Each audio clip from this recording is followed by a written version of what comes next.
लोकसभा चुनाव धीरे धीरे पहाड़ में भी अपने रंग में दिखने लगे हैं।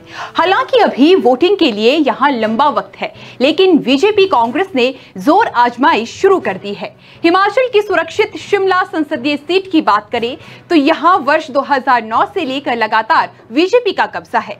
वर्ष 2009 से पहले यहां सीट कांग्रेस पार्टी का गढ़ माना जाती थी।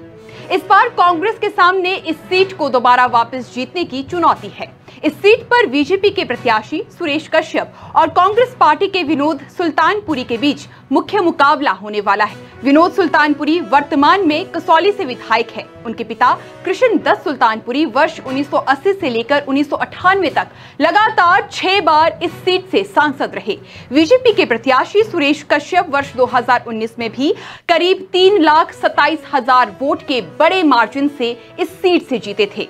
उन्होंने वर्ष 2019 के लोकसभा चुनाव में कांग्रेस के डॉक्टर धनीराम शांडिल को करारी शिकस्त दी थी।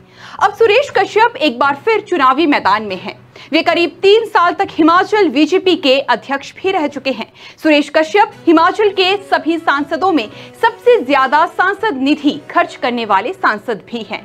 शिमला संसदीय क्षेत्र से सांसद सुरेश कश्यप ने सांसद निधि का 123% खर्च किया है। ऐसे में सुरेश कश्यप पीएम नरेंद्र मोदी के नेतृत्व में शिमला में बीजेपी की जीत का चौका लगाने के लिए चुनावी रण में उतरे हैं।